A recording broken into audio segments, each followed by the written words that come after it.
Hi, this is AP and DP, SEC, ACC, ACC, SEC.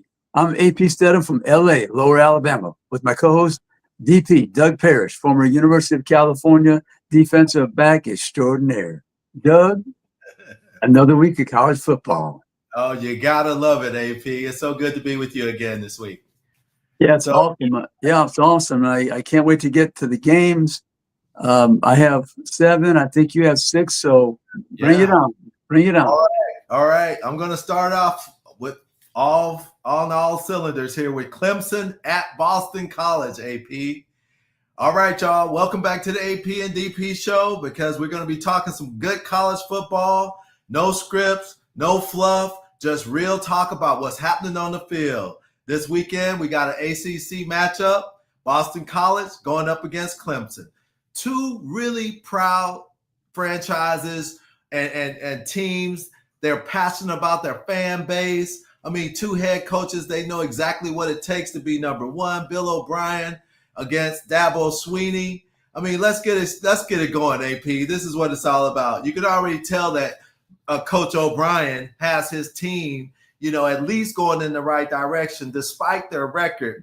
And the details are the devil's in the details, right? You got Dylan Lonergan. He's the man, right? This kid's been balling, AP, the quarterback. He's got over 1,200 yards already this season. He's got 1,277 to be exact, but he looks comfortable, AP, and that's what you want. You want a calm, quarterback back there making everybody else calm on the offense and slinging the ball down the field and making smart throws.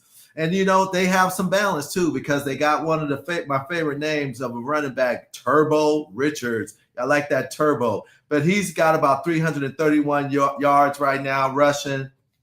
But Bonds, he's the guy. He wants to find those soft spots in the defense. And so he wants to make some key plays for Boston College.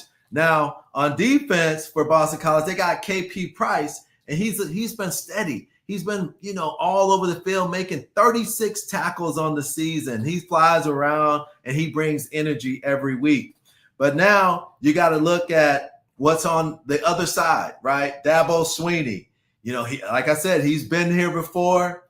The season is about rhythm, he says, and he said, Clemson needs to be solid, not spectacular, but they need to be, he's preaching consistency, AP, and he wants to finish. He wants them to finish whatever they start. Cade Klubnik, he's thrown for over 1,250 yards already, AP, and he's got Adam Randall, 368 yards rushing, a physical runner who wants to keep the defense honest. And man, Bryant Westco Jr., that's a name you're going to be hearing for a long time. He's got 431 yards receiving already, and he brings that burst that they need. Now on defense, Clemson, Wade Wodas, he's 36 tackles, AP. He's a smart physical linebacker. And look, Ronan Hannafin, he's trying to rally the secondary and slow down BC's passing attack. I'm looking forward to seeing both of these two young quarterbacks,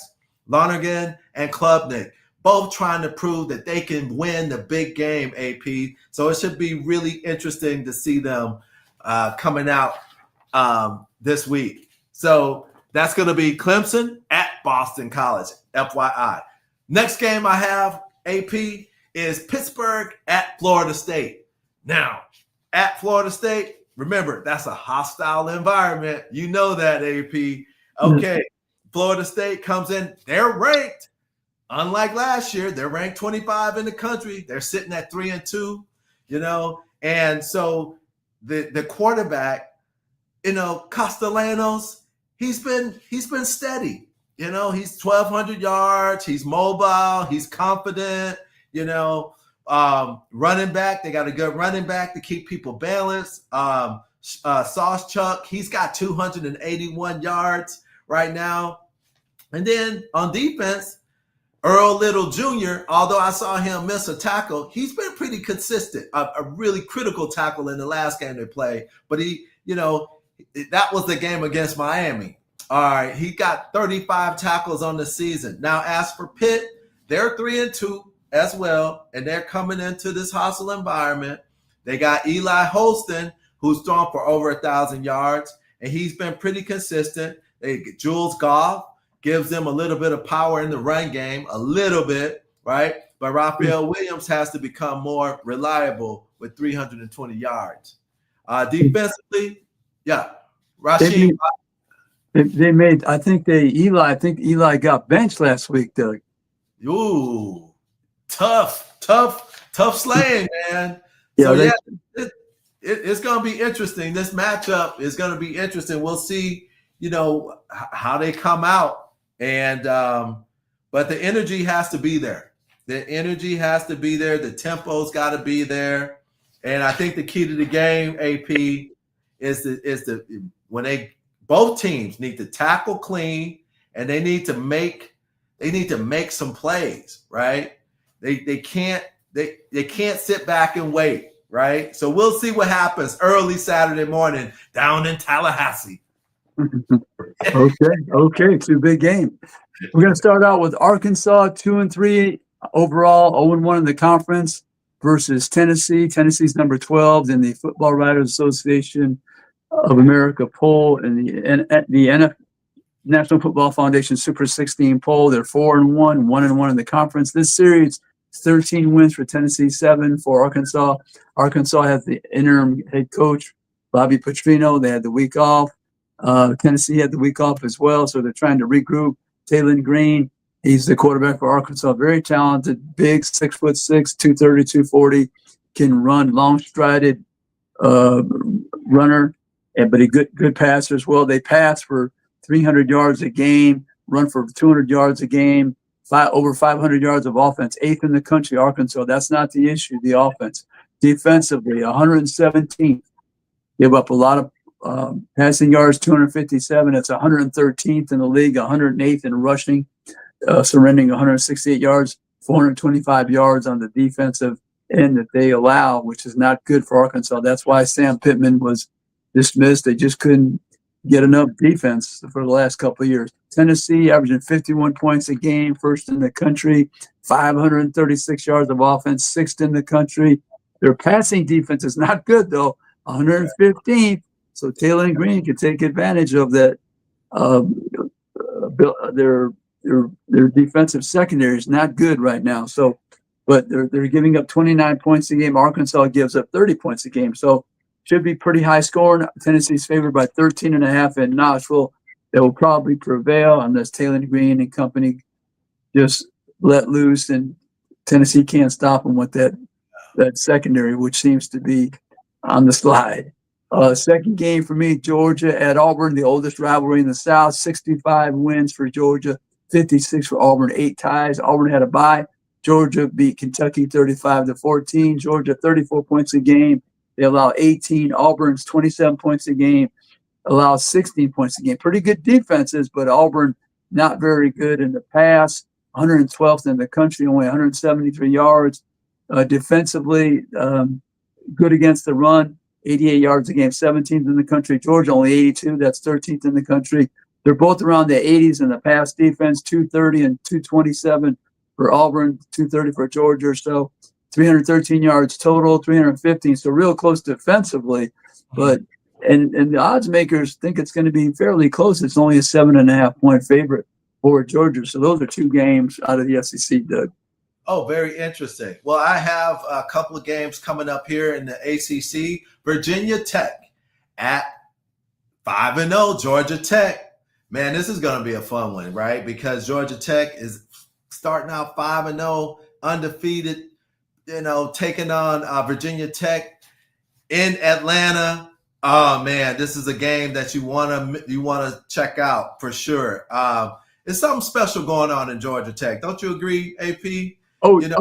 Yeah. They got by Wake Forest in a tight ball game, and they're, like I say, they're 5-0, and that hasn't happened very often in the last 10 years or so for Georgia Tech. But they have the potential to challenge to be in the ACC championship game, I would believe. Absolutely, and you know why? Because they got a dual threat quarterback who has over 750 yards passing. But guess what? He has almost 400 yards on the ground. So this kid can hurt you both ways, AP. But Haynes King. Yeah. Coach Brent Key has those guys believing that they can play. They want to play fast. They want to play loose. And on the other side, Virginia Tech is coming in trying to pull off an upset, AP. Down in Atlanta, Kyron Jones has put up already 1,200 yards, and he's got some help with Terrion Stewart in the backfield and Donovan Green out wide. So that's one of his favorite receivers. Now, defensively, Caleb Spencer is their tackling machine, and Isaiah Murray is the guy in the coverage who can flip a game if you throw it his way, right? So the keys to the game for Georgia Tech is about controlling the tempo in this game, doing what they've already done, right? Don't try to do anything unique. Mix it up, but letting Haynes King play free and staying balanced is the key, AP. For Virginia Tech, it's all about containment. If you're gonna let King run wild, you gotta force him to stay in the pocket and make those throws. And maybe still a turnover or two. But guess what, AP? People probably don't remember this, but Virginia Tech beat Georgia Tech last year. So you know Georgia Tech is coming in there with that in the back of their minds, right? They got the eye on the prize for sure. Absolutely. My second game, AP, is NC State at Notre Dame, right? This one is a good matchup, right? They're going to play North Carolina State is going into South Bend.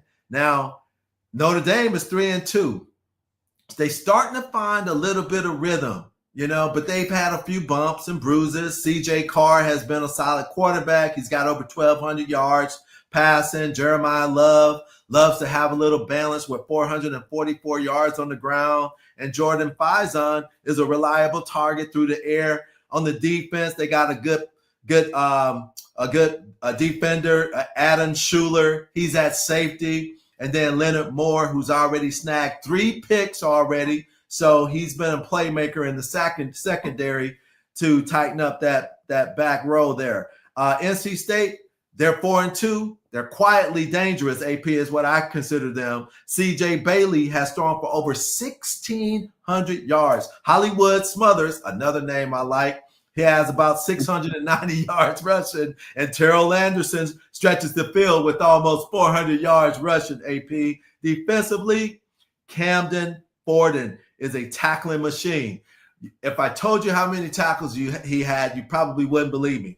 59 on the year, AP, and they got something going on good in the safety with Isaiah Shirley. Now, Marcus Freeman, one of my favorite coaches, said this week that his team is building on some good momentum, but they still need to clean up those penalties, man. They got to be disciplined, and he's been talking to them about that. Meanwhile, Dave Doran on the NC State side says he wants to have a very physical team, especially up front, because he knows it's going to be a battle in the trenches, AP. 2 good ball games there. Yeah, no, Notre Dame, they have to win out probably to make the playoffs, so it's important for them for sure. Doug, I'm going to give you 3 games up here. Washington State, out of the Pac-12, 3-2, 0-0. They haven't played a conference game yet. They beat Colorado State last week, 20-3. This is the first time they're going to be playing Ole Miss. First time in this series in Oxford, Mississippi. Ole Miss 5-0. 3-0 in the conference, number 4 in the FWAA NFF Super 16 poll, 32.5-point favorite. So Ole Miss 40 points a game, plenty of offense, 14th in the country, 6th in passing, 322, 7th with total offense, 530 yards. Washington State not so good, 126th in the nation, only 306 yards, 78 rushing, 228 passing. Defensively, you can run the ball on Washington State. They give up 150 yards. And also you can run on Ole Miss, too, 163 yards per game. That's 100th in the country. Only 25th in the pass defenses is very good, right? 172 yards a game. 53rd overall, 336 yards a game. Ole Miss scores 40, gives up 18. Washington State scores 20, gives up 28, which is 100th in the country of the 28 points. So it should be an easy ball game. First time visiting Oxford, Mississippi, these 2 teams. And Trinidad Chambliss, the hot quarterback, Division II Ferris State transferred to Ole Miss.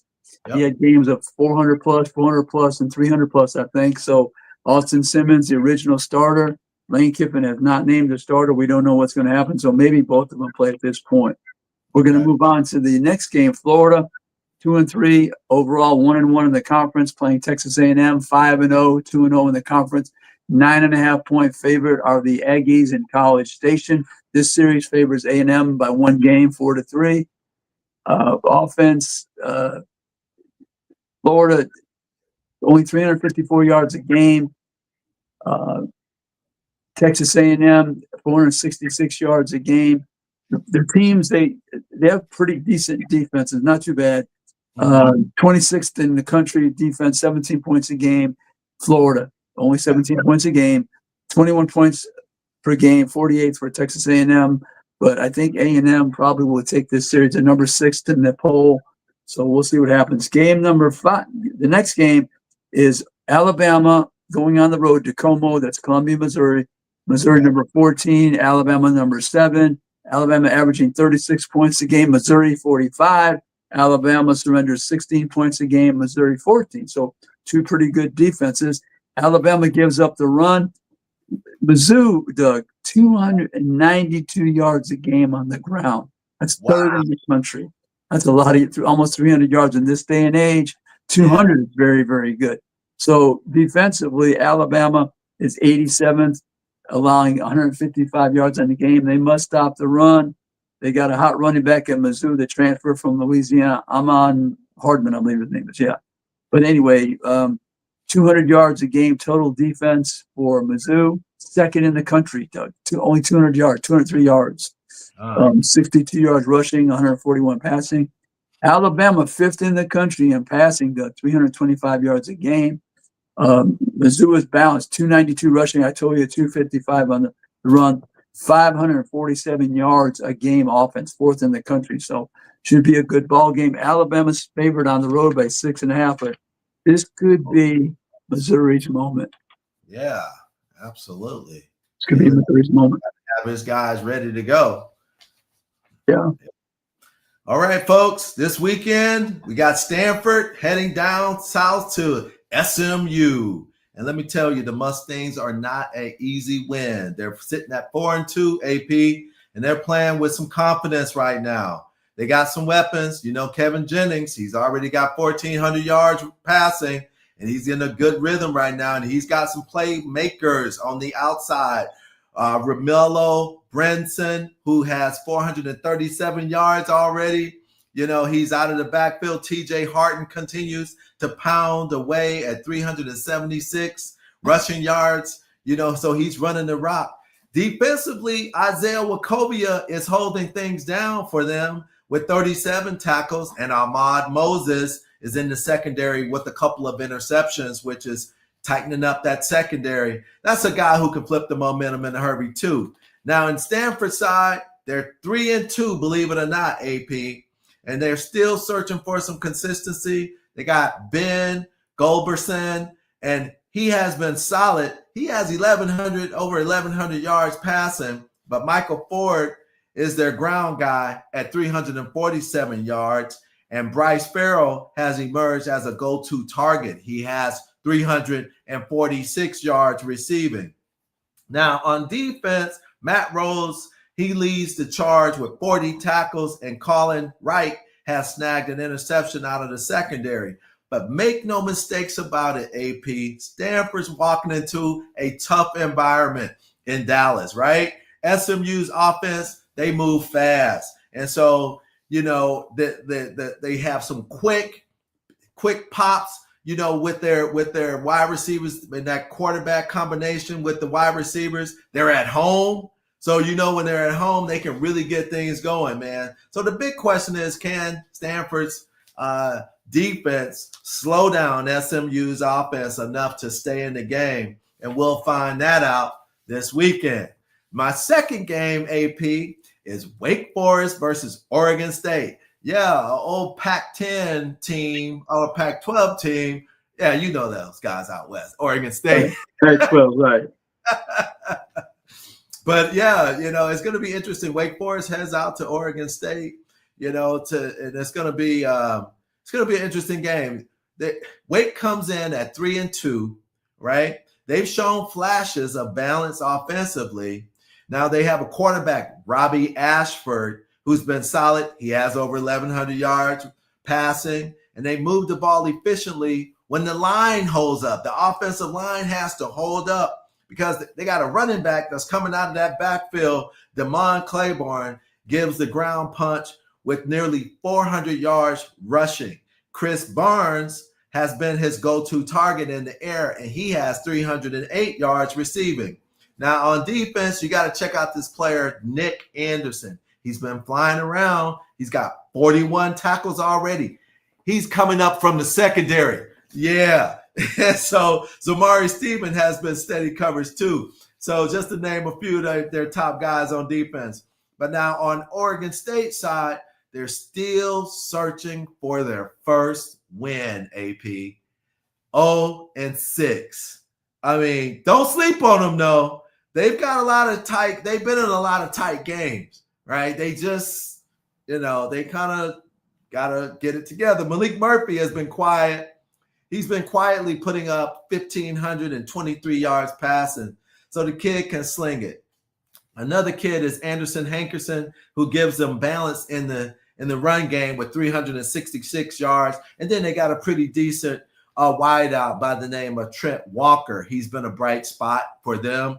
And then 580 yards. He's got 580 yards receiving. Now on defense, they got Dexter Foster, who's got a lot of tackles, 48 tackles to be exact. And then Jaleel Tucker is a playmaker in the secondary. So I guess another question is, can Wake Forest handle the long road trip and avoid this upset? Or will Oregon State finally get off of the Yep. We'll find out this weekend, AP. Yeah, I forgot Malik Murphy. He was former hotshot quarterback from California, played at Texas, back up and played at Duke, and I forgot where he landed. Yeah. I totally forgot. But anyway, Doug, last two games for me, South Carolina 3-2, 1-2 in the conference. Had a bye last week against number 11 LSU. LSU had a bye last week as well, 4-1, 1-1 in the conference. The Tigers, the Bayou Bengal Tigers, 10.5-point favorites. South Carolina's offense, 125th in the country, struggling, 24 points a game. LSU total offense, 81st. They should be much better with Garrett Nussmeier, quarterback in South Carolina as well, with the Norris Sellers, two good quarterbacks, but they haven't performed well as a unit on that side of the ball. 27 points a game for LSU. LSU's defense, very, very good, 293 yards total, 23rd in the country. South Carolina, 44th. South Carolina allowed 18 points per game. LSU 12. Turnovers. South Carolina is positive 1. They're 16th in the country. LSU is 0.60. Should be a pretty good ball game, but I think LSU probably take care of business down there in Baton Rouge. In South Carolina, this series is 18-2-1 in favor of LSU. The next game, the big ball game across the country. People watch this for a half a century. The Red River rivalry, Oklahoma versus Texas. Oklahoma is number 5 in the country, 5-0, 1-0 in the conference. They beat Kent State from the MAC 44 zip. Texas coming off the loss in Gainesville, 29-22 to the Florida Gators. They're 3-2, 0-1 in the conference. They're a slight favorite. I think it's because Oklahoma's not sure if Matt Mateer is coming back. He's the transfer quarterback from Washington State, Mateer. So might be Michael Hawkins Jr., the sophomore right out of Dallas, Texas. So Oklahoma averaging 33 points a game. They're only surrendering 7.2, Doug. And Texas, pretty good defense, 12 points, gave up to 29 last week. But Texas is scoring 29 points a game. Texas, Doug, their offensive line, they cannot protect the quarterback so far. Arch Manning. Oklahoma, we know that dual threat quarterback, Michael Hawkins Jr., I saw him run around last year because I covered that game. But I don't know right now. It just depends if Michael Hawkins could muster enough offense to beat the Longhorns. A big game rivalry. They're in the SEC now. And can Arch Manning play better and have some support Right. from the offensive line. I mean, why Texas does not have an excellent line, I have no idea. I mean, that's baffling to me, Doug. Baffling to me. But Right. anyway, Doug, that's the games in the SEC. So I Okay. guess we'd like to thank our audience. Yeah, but we have some buys too. Do you have some buys? Yeah, we have some buys: Kentucky, Mississippi State, and Vanderbilt. Okay. I got on my end, I got Syracuse, Virginia, Louisville, Miami, North Carolina. Cal Berkeley has a bye, but they play Bill Belichick in North Carolina when they come back. And yeah, man, the Duke's next game, they have a bye, but their next game is going to be Georgia Tech. So in Georgia Tech. So going to be pretty interesting to see that game too. Oh, yeah. But anyway, so we'd like to thank our audience for checking out AP and DP. We'll see you for another edition of next week. Yes. Thank you, AP. Thank you. Good to see you.